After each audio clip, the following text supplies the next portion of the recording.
જગતના અંશમાં હું બિરાજું છું.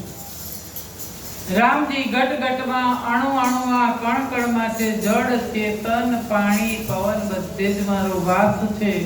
દરેકના અંતરમાં મારો વાસ છે. જ્યારે સીતાજીને રાવણ હરણ કરીને લંકા લઈ ગયો ને, સીતાજીને પાછા લાવવા માટે સમુદ્ર પાર કરવો પડે, તો લંકામાં જવા માટે સેતુ બનાવવો પડ્યો. જાંબુવન તે બ્રહ્મા છે, જ્ઞાન માર્ગ છે. શંકર તે હનુમાન છે, તે બલવાન છે. સમુદ્રમાં સેતુ બાંધવા માંડ્યો. સેતુ તૈયાર થશે પણ સેના મોટી, સેતુ નાનો છે. રામજી જ્યાં સેતુનું નિર્માણ થયું એટલે જોવા આવ્યા. જ્યાં રામજી આવ્યા ને ત્યારે સમુદ્રમાંથી બધાએ જીવ જંતુ હતા ને બહાર આવ્યા રામના દર્શન કરવા. અને રામના દર્શન કરતા કરતા સમાધિ લાગી ગઈ. બધાના ડોકા સ્થિર થઈ ગયા. બસ આમ જ. ત્યારે રામજી બોલ્યા, હવે મોટો આનાથી વધારે સેતુ બનાવવાની જરૂર નથી. જેટલા આના પરથી જવાય ને એટલા ચાલ્યા જાઓ. આ મોટો સેતુ થઈ ગયો છે. તો થોડા જે ઉડી શકતા હતા ઉડીને ગયા, આકાશ માર્ગે ગયા. બાકીના વધ્યા ને બધા જીવ જંતુના માથા ઉપરથી નીકળી જાઓ. ત્યારે જાંબુવન કે પ્રભુ આ તો જળચર પ્રાણી છે, ક્યારે ડૂબકી મારે ખબર ના પડે અને અમે ડૂબી જઈએ. રામજીએ કહ્યું કે તેમને સમાધિ લાગી ગઈ છે.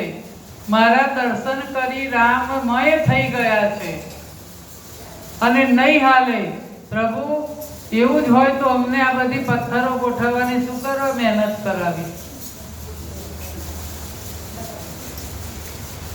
પણ જ્યારે સેતુ બંધાઈ ગયો ને એનું નિરીક્ષણ કરવા હું આવ્યો, હું આવીને ઊભો ત્યારે સમાધિ લાગી.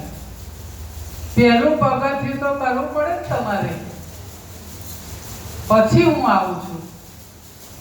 ત્યારે ભગવાન આવે, સાગર પાર થઈ જાય ને રામમય થવું પડે. રામમય થાવ પછી સાગર પાર કરાય. અને એ બધાને સમાધિ લાગી, એના પર થઈને બધા નીકળી ગયા છે. તો આવી એક દિલ્હીની એક વાત બહુ વર્ષો પહેલાની નથી, હમણાંની જ છે. 30-35 વર્ષ થયા હશે. એક નાની દીકરી હતી, ત્યારથી નાની હતી ત્યારથી પ્રભુનું નામ લેતી. નાનપણમાં સંસ્કાર ગયા જન્મના જાગૃત થયેલા. દરરોજ મનમાં ને મનમાં પ્રભુને યાદ કરીને પ્રાર્થના કરે. એવી લગી પ્રભુની લાગી ગઈ કે પ્રભુ નામ સ્મરણ કર્યા કરે. એ ઘટમાં ગિરધારી ને મનમાં મોરારી, રુધિર વસે રે કાંત. વલ્લભ પ્રભુ છેટો નથી. મનમાં ગોકુળ્યું ને મનમાં વનરાવન, મનમાં યમુનાજીનો આરો. વલ્લભ પ્રભુ છેટો નથી.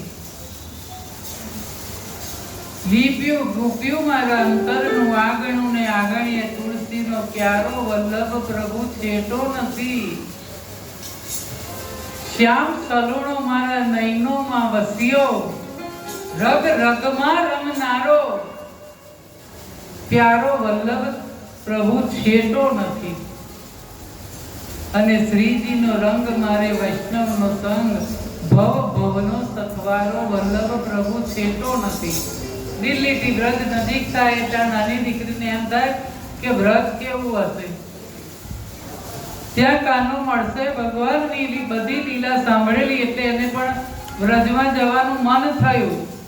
હે પ્રભુ, તમે મારા પર કૃપા કરો ને મારે માટે વૃંદાવન જવું છે, મારે વૃંદાવન જોવું છે. રોજ સવારે ભગવાનને બસ એટલું જ કે મન મોહ